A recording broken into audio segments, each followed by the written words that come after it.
Hello guys, welcome back to my channel. I hope you all are doing great. So मैं home schooling की video जब edit कर रही थी तो आई गॉट टू नो कि वीडियो बहुत ज़्यादा लंबी हो गई है और इतनी लंबी अपलोड करने के बजाय आई थॉट कि मैं इसके 2 पार्ट्स में इसको डिवाइड कर देती हूँ।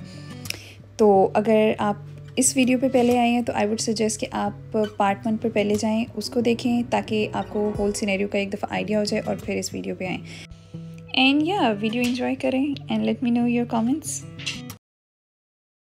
ओके, अब जल्दी से हम प्रॉज एंड कॉन्स की बात करते हैं कि फ़ायदा क्या है होम स्कूलिंग का और कुछ अगर नुकसानात हैं तो नुकसान क्या क्या हैं। सबसे पहले हम प्रॉज की बात कर लेते हैं, एडवांटेजेस की बात कर लेते हैं कि होम स्कूलिंग का क्या फ़ायदा है।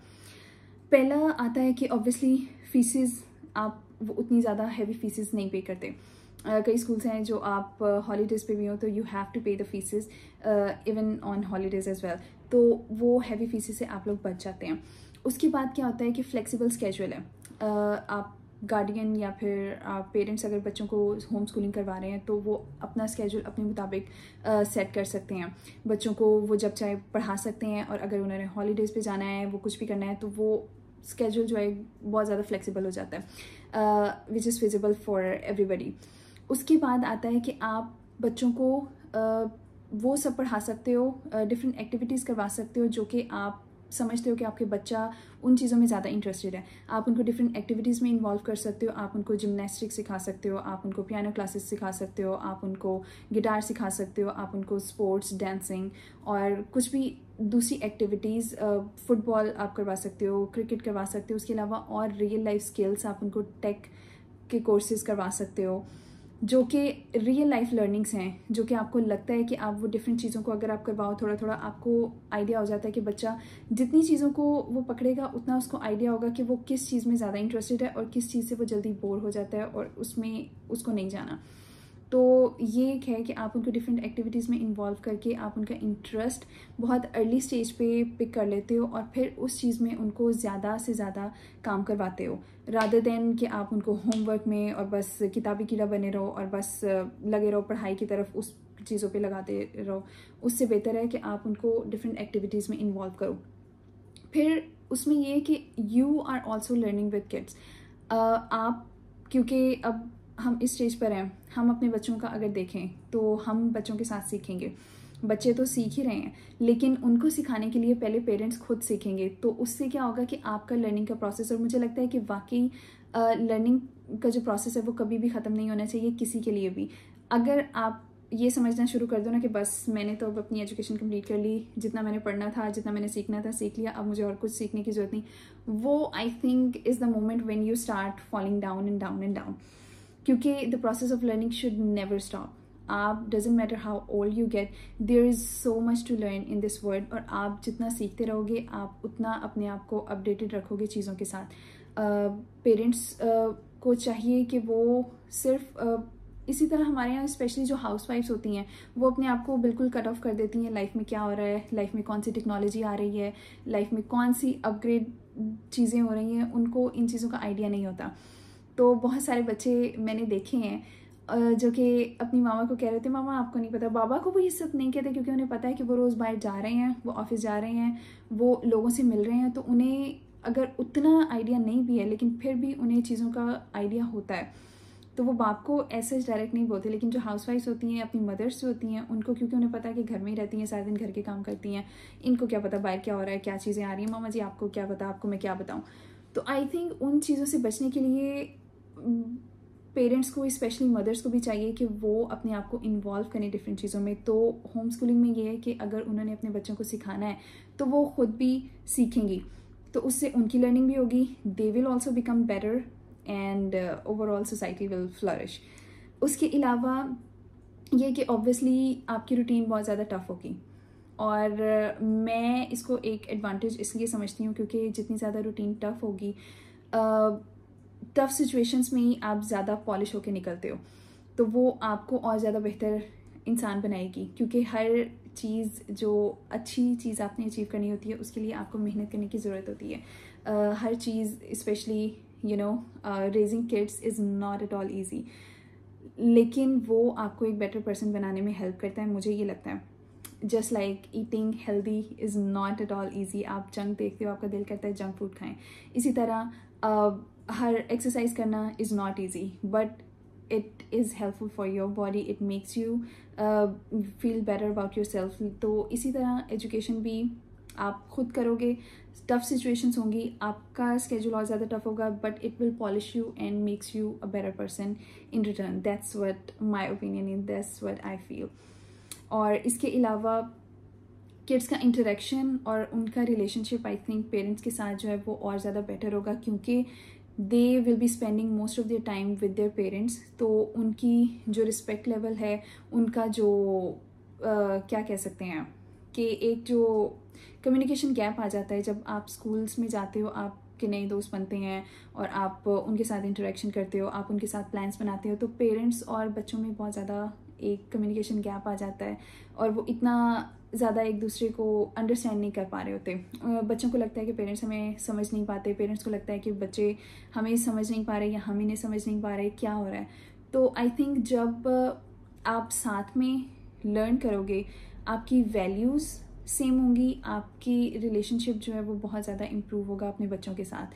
इसके अलावा अगर और एडवांटेजेस की बात की जाए तो उसमें ये आता है कि आप जो इतनी हैवी फीसेस देते हो, स्कूल होम स्कूलिंग ठीक है, स्कूल तक की बात है, स्कूल्स में तो हो गया, उसके बाद जो कॉलेजेस में, जो यूनिवर्सिटीज़ में इतनी हैवी फीसेस आप देते हो, आई थिंक अगर वो आप रियल लाइफ लर्निंग आप बच्चों को सिखाएं, आपको इतनी degrees, that's what I feel now, कि आपको इतना ज़्यादा डिग्रीज पे और इतना साल इन्वेस्ट करने की, इतना पैसा लगाने की कोई ज़रूरत नहीं है। आप वही अगर कोर्सेज किसी अच्छी जगह से करो, आप वही पैसा जो इतना आपने लोन्स लेकर या फिर खुद पिस कर पैसे जो यूनिवर्सिटीज़ को देने हैं, अगर उतना पैसा आप किसी बिजनेस को स्टार्ट करने में लगाओ, आप अपने बच्चे को, obviously it's not wise to spend so much money into a business that is just starting और आप उसमें आउटकम एक्सपेक्ट करो। I think always invest small and then earn money from the business and then reinvest that money into the business. That's what I feel a person should be doing. तो वही पैसा थोड़ा अगर आप business में लगाओ तो बच्चे बहुत जल्दी इंडिपेंडेंट हो जाते हैं, फाइनेंशियली इंडिपेंडेंट हो जाते हैं और वो बहुत जल्दी सीखते हैं रियल लाइफ में एग्जिस्ट करना। जो कि हमारे यहाँ बहुत सारी चीज़ें ख़राब हैं कि हम लोग यूनिवर्सिटीज़ में पोस्ट ग्रेजुएट्स बच्चे जब तक नहीं होते, आप उनकी पेरेंट्स फीसेस देते रहते हैं। बच्चे जब प्रैक्टिकल लाइफ में आते हैं उनको समझ नहीं आती, उनकी एक्सपेक्टेशंस, उन्होंने बिजनेस पढ़ा होता है, उन्होंने लॉ पढ़ा होता है, उनको लगता है बस हम तो बाहर निकलेंगे, हमारी तो सैलरी ये हो जाएगी, लाइफ में ये होगा वो होगा। लेकिन रियल लाइफ बहुत ज़्यादा डिफरेंट है। फिर उनको जॉब्स नहीं मिलती, फीसेस वैसी नहीं मिलती, तो वो बहुत डिप्रेसिंग फेज़ उनकी लाइफ में आ जाता है और डिसअपॉइंटमेंट होती है पेरेंट्स को भी और बच्चों को भी। तो आई थिंक वो पैसा अगर आप वाइजली इन्वेस्ट करो तो वो ज़्यादा बेहतर है। इससे क्या होगा कि बच्चे ग्रेड्स और परफॉर्मेंसेस की तरफ नहीं भागेंगे, वो अपनी लाइफ को बेहतर करने में लगेंगे, ना कि उनको ये होगा कि इस बच्चे से हमें आगे निकलना है, हमें ए ग्रेड लेना है, हमें रट्टा लगाना है, हम बस क्रैमिंग स्टार्ट कर दें और बस पेपर में अच्छे मार्क्स लेने, नहीं तो घर वालों से जो है बहुत ज़्यादा डांट पड़ेगी, मार पड़ेगी। Because parents are always comparing their kids with other kids कि उसके बच्चे ने देखो कितना मार्क्स लिए हैं तो तुमने क्यों नहीं लिए। जो कि मैं अपना बताऊं तो when I was doing my matriculation, I was so poor in chemistry. My chemistry was so bad and I was not at all interested in learning chemistry. वो formulas और वो सब जो H2O और वो क्या क्या थे, periodic table, वो सब मुझे इतना बुरा लगता था, मुझे कुछ समझ नहीं आती थी कि क्या है। और मैं बस उससे जान छुड़ाती थी कि बस केमिस्ट्री का टेस्ट ना हो, केमिस्ट्री का क्विज ना हो, मुझे कुछ हो जाए कि ये बस इससे मेरी जान छूट जाए। और मैं रट्टे लगा रही होती थी और वो रट्टे भी मुझे याद नहीं रह रहे होते थे, क्योंकि मुझे समझ ही नहीं आ रही होती थी ये रियल लाइफ में ये कैसे एग्जिस्ट कर रहे हैं, ये न्यूट्रॉन्स हैं, प्रोटॉन्स हैं, पता नहीं क्या क्या है, ये क्या बातें चल रही हैं। तो मैं बस ये दुआ करी थी अल्लाह ताला बस मुझे बोर्ड के एग्ज़ाम में पास कर दे, मैं ज़िंदगी में कभी केमिस्ट्री को हाथ नहीं लगाऊंगी। और वाकई वो हुआ कि मैं जब मुश्किल से पास की है उसके बाद मैंने कभी केमिस्ट्री को हाथ नहीं लगाया।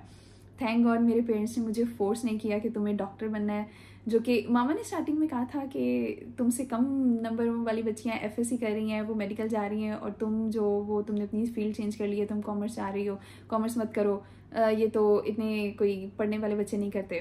But I was very sure that corporate world is something that fascinates me and I want to go into that. I do not want to study science और केमिस्ट्री तो बिल्कुल नहीं। तो वो चीज़ें हैं कि मतलब मैंने वो सिर्फ जान छुड़ाने के लिए, बस पास होने के लिए मैंने पढ़ा था, लेकिन मेरा उसमें कोई इंटरेस्ट नहीं था और आज तक मुझे नहीं पता मैंने क्या पढ़ा। तो वो आई थिंक फ़ायदा नहीं है कि आप बच्चे को वो चीज़ें पढ़ाओ और सेम करिकुलम सबके लिए करो जिसका उनसे कोई लेना देना नहीं है। तो I think these are some of the pros of home schooling. और अगर इसके कॉन्स की बात की जाए, अगर इसके डिसएडवांटेजेस की बात की जाए, तो उसमें आता है, सबसे पहला आता है कि लेस सोशल इंटरेक्शन आपका हो जाता है। आप स्कूल में जाते हो, आप टीचर से मिलते हो, आप एक आपका ग्रुप बन जाते हैं फ्रेंड्स के, आप उनके साथ इंटरेक्शन आपका डेली बेसिस पर होता है।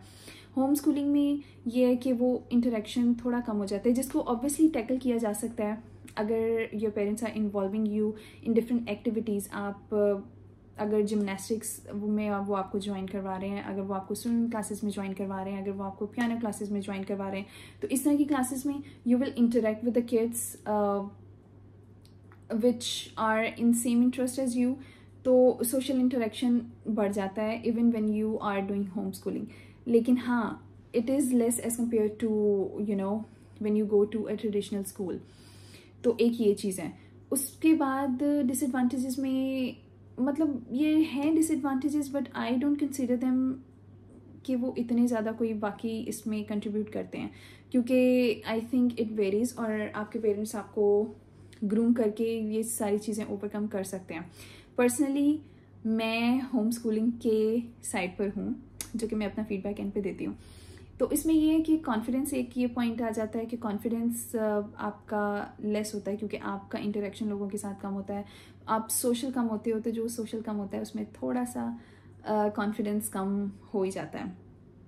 और उसके बाद क्या है कि पॉसिबिलिटी है कि पेरेंट्स के पास वो सब रिसोर्सेज नहीं हैं, specially when it comes to technology, जो कि स्कूल्स आपको प्रोवाइड कर रहे हैं। स्कूल के पास बेटर टेक्नोलॉजी है, उनके पास बेटर सॉफ्टवेयर्स हैं, वो आपको लेटेस्ट टेक्नोलॉजीज़ के साथ आपको स्टडी करवा सकते हैं। पेरेंट्स के पास might be they have those resources and might not be have those resources, और अगर हैं भी तो they might not know them how to use you know those resources well. तो एक ये फैक्टर भी हो सकता है। उसके अलावा उसमें ये आता है कि आपको स्ट्रॉन्ग डिटर्मिनेशन और स्ट्रॉन्ग मोटिवेशन की ज़रूरत है, पेरेंट्स की साइड से भी और बच्चों की साइड से भी। आप होम स्कूलिंग करवा लो बच्चे को, लेकिन आप रोज़ अगर सुस्ती करोगे कि अच्छा अभी तो मैं बहुत बिजी हूँ, आज तो मुझे वहाँ पर जाना है, आज मुझे ये वाला फंक्शन अटेंड करना है, आज मुझे घर पे बहुत ज़्यादा काम है, घर की सफाई करनी है, अच्छा चलो कोई नहीं आज के दिन रहने दो, कल से इसका काम करवा लूँगी, अच्छा ये वाला हफ्ता ऑफ कर लेती हैं, नेक्स्ट वीक से स्टार्ट करेंगे। तो ये चीज़ें ऑब्वियसली अगर ऐसा होगा तो ये बच्चे पे नेगेटिव इम्पैक्ट पड़ेगा। बच्चे सीखने की बजाय उसमें सुस्ती, काहली और वो चीज़ें आ जाएंगी जो कि आप नहीं लेके आना चाहते, और इसकी वजह आप बनेंगे, and no parents want to do this. तो एक ये डिसएडवांटेजेस में आ जाता है। उसके अलावा इसमें ये है कि ये पेरेंट्स पे बहुत ज़्यादा बर्डन डाल देता है। पेरेंट्स अगर जॉब कर रहे हैं, फादर जॉब कर रहा है या मदर जॉब कर रही है, तो ये एक एक्स्ट्रा बर्डन, अगर जॉब नहीं भी कर रही, even if she is a house wife, it put extra burden on her कि उसको हर चीज़ मैनेज करनी है, उसको करिकुलम देखना है बच्चे का कौन सा है, उसको देखना है कि उसको उतना टाइम मिल रहा है नहीं मिल रहा, उसकी एक्टिविटीज़ सही से मैनेज हो रही हैं कि नहीं हो रही। और ये एक बहुत बहुत बहुत टफ जॉब है। It looks simple but it is not at all simple. आपको बहुत ज़्यादा चीज़ें मैनेज करनी पड़ती हैं, और फिर बच्चे का फ्यूचर आप किस स्टेक पर है। तो ये आई थिंक एक सबसे ज़्यादा है कि पेरेंट्स के लिए बहुत ज़्यादा एक टेंशन बन सकती है अगर उनको सही से मैनेज करना नहीं आ रहा तो, या उनके लिए मैनेज करना मुश्किल है तो। फिर उसके बाद ये है कि पेरेंट्स के पास अपने खुद के लिए टाइम जो है वो कम हो जाएगा, क्योंकि पहले वो दूसरी सारी रिस्पॉन्सिबिलिटीज़ तो कर ही रहे हैं, उसके बाद जब वो होम स्कूलिंग में भी आ जाएंगे, अपने आप को उसमें भी इन्वॉल्व कर लेंगे, तो उनको अपने लिए टाइम निकालना बहुत ही मुश्किल हो जाएगा, जो कि I think it is also very important to make time for your self, क्योंकि इतनी सारी चीज़ें आप लाइफ में पहले कर रहे होते हो, और अगर आप अपने लिए भी टाइम नहीं निकालोगे तो आपका दिमाग बिल्कुल जो है ना वो फ्रस्ट्रेट हो जाएगा। तो it's really important to make time for your self as well. तो ये कुछ डिसएडवांटेजेस हैं जो कि ओवरकम किए जा सकते हैं अगर उन पर प्रॉपर वर्किंग की जाए। जैसे कि अगर पेरेंट्स इतने दे डोंट फील कि वो इतने ज़्यादा अपडेटेड हैं कि वो बच्चों को उस तरह से पढ़ा सकें, तो दे कैन हायर ट्यूटर जो उन्हें लगता है कि ये अच्छे से पढ़ा सकेगा या सकेगी इन सब सब्जेक्ट्स को, और वो कोर्सेज वगैरह ज्वाइन करवा सकते हैं बच्चों को जो कि उन्हें लगता है कि वहाँ पर जाकर वो ज़्यादा अच्छे से सीखेंगे rather than going to a school. अब बात की जाए कि home schooling versus traditional schooling which is better, और मेरा ओपिनियन क्या है। मेरा, क्योंकि अब मेरा भी एक बच्चा है तो मैं इस चीज़ों के बारे में बहुत ज़्यादा सोचती हूँ। मुझे ये है कि जो मैंने गलतियाँ की हैं या फिर मेरा जहाँ पर गैप रह गया है वो मेरे बच्चे के आगे वो गैप ना आए, उसके लिए मैं अपने आप को प्रिपेयर करूँ। तो अगर मैं देखा जाए मैं अपने लिहाज से, obviously my opinion can also change, क्योंकि अभी मेरा बच्चा बहुत ज़्यादा छोटा है, तो अभी मैं इन सारी चीज़ों के बारे में रिसर्च कर रही हूँ, पढ़ रही हूँ और देख रही हूँ कि कौन से ऑप्शंस मेरे लिए बेटर होंगे, कौन से ऑप्शन मेरे बच्चे के लिए बेटर होंगे। लेकिन obviously it can change with time, your opinions and your mindset can change any time. लेकिन अभी फ़िलहाल तक मुझे ये लगता है कि home schooling is amazing, but a kid should also go to traditional school. तो आप मिक्सचर करो दोनों चीज़ों का, आप बच्चों को भेजो स्पेशली छोटी क्लासेस में, क्योंकि वहाँ पर जाकर बच्चे जिस तरह सीखते हैं और स्पेशली बेस जो उनकी बनती है, वो लिखना पढ़ना जो सीखते हैं वो आप उन्हें भेजो। लेकिन ये है कि उनके पीछे ग्रेड्स के पीछे ना पड़ो कि तुम्हें A+ लेकर ही आना है, तुम्हें सबसे बेटर करना है, तुम्हें फर्स्ट आना ही आना है, तुम्हारे रेड मार्क्स ना हो। जितना वो अच्छे से अडाप्ट कर सकता है और जितना वो अच्छे से कर रहा है, जितना ईजिली कर रहा है, उसको करने दें। उसके बाद साथ साथ उसको क्रैमिंग की तरफ लेके आने के बजाय उसको डिफरेंट एक्टिविटीज़ में आप इन्वॉल्व करें। आप उसके लिए डिफरेंट चीज़ों को, डिफरेंट स्किल्स को इंट्रोड्यूस करवाएं ताकि आप देखें और ऑब्ज़र्व करें कि उसका इंटरेस्ट किस चीज़ में है, ताकि आप वो जितनी जल्दी कर सकें और उतनी जल्दी उसको उन चीज़ों में डालें। फिर उसके बाद ये कि जैसे वो थोड़ा बड़ा हो आप उसको प्रैक्टिकल नॉलेज जो है, प्रैक्टिकल लाइफ, थोड़ा सा कोई बिज़नेस वगैरह स्टार्ट करवाएं, या अगर आप कोई बिज़नेस कर रहे हैं छोटा मोटा तो उसमें उसको इन्वॉल्व करें। आप बताएं कि कैशियर का क्या काम है, वो क्या करता है। एक दिन के लिए तुम कैशियर बनो, एक दिन के लिए तुम अकाउंटेंट बनो, एक दिन के लिए तुम वेटर बनो, ये चीज़ें बनाओ, एक दिन के लिए तुम शेफ़ बनो, आज तुम ये चीज़ें बनाओ और बाहर सेल करके आओ। अगर हम एक सोसाइटी में रह रहे हैं तो सोसाइटी में जाकर सेल करके आओ, देखो ये 10 आइटम्स बनाओ, क्या तुम ये सेल कर सकते हो कि नहीं कर सकते। तो इस तरह की चीज़ों में उसको इन्वॉल्व करें। और जैसे जैसे वो थोड़ा बड़ा हो उसके बाद भले इट इज़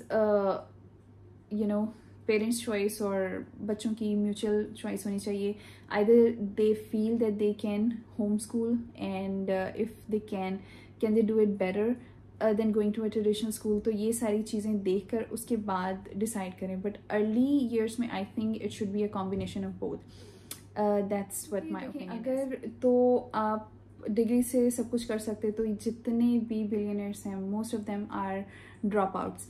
तो वो ड्रॉप आउट क्यों होते, उनके पास डिग्रीज क्यों ना होती ज़्यादा से ज़्यादा। और दूसरा ये कि now most of the billionaires their kids are doing home schooling. वो अपने बच्चों को होम स्कूलिंग सिखा रहे हैं, बट ऑब्वियसली उनके पास रिसोर्सेज हम लोगों से बहुत ज़्यादा है। वो best of the best tutors hire कर सकते हैं, उनके लिए best of the best materials आ सकते हैं, उनके पास एक इन्वायरमेंट होम स्कूलिंग क्रिएट करने का बेस्ट ऑफ द बेस्ट है। लेकिन अगर आपने भी करना है तो ये कोई ऐसी चीज़ें नहीं है कि बिल्कुल हो नहीं सकती हैं। अगर मेहनत की जाए तो क्यों नहीं हो सकती, सब कुछ हो सकती है। नाउ ऑनलाइन इतना कुछ पड़ा हुआ है, इतने रिसोर्सेज पड़े हैं, इतना फ्री मटेरियल पड़ा है कि कोई भी कुछ भी सीख के कुछ भी कर सकता है। तो Elon Musk he is also home schooling his 5 children, जो कि मैं उसके बारे में I consider him best of the best when it comes to business. I really admire him and the kind of hard work he's doing. I love studying his business models and how he's managing so many difficult businesses in one go. तो वो सब home schooling करवा रहे हैं, तो obviously इसमें कोई ना कोई बात तो है। And yeah, that's it from my side. I hope you guys like the video. आज की वीडियो में यही था, और please tell me in the comment section अगर आपका कोई एक्सपीरियंस है होम स्कूलिंग का, आपने अपने बच्चों को करवाया है या फिर आपने इर्द गिर्द अपने ऑब्जर्व किया है किसी ने होम स्कूलिंग करवाई है, तो वो कैसा एक्सपीरियंस था, कैसे कर की है, कौन सा टाइम टेबल चूज़ किया, सब if you guys can please tell me in the comments. बाकी I will see you guys in the next video. Until then, take care. Allah Hafiz. Bye bye.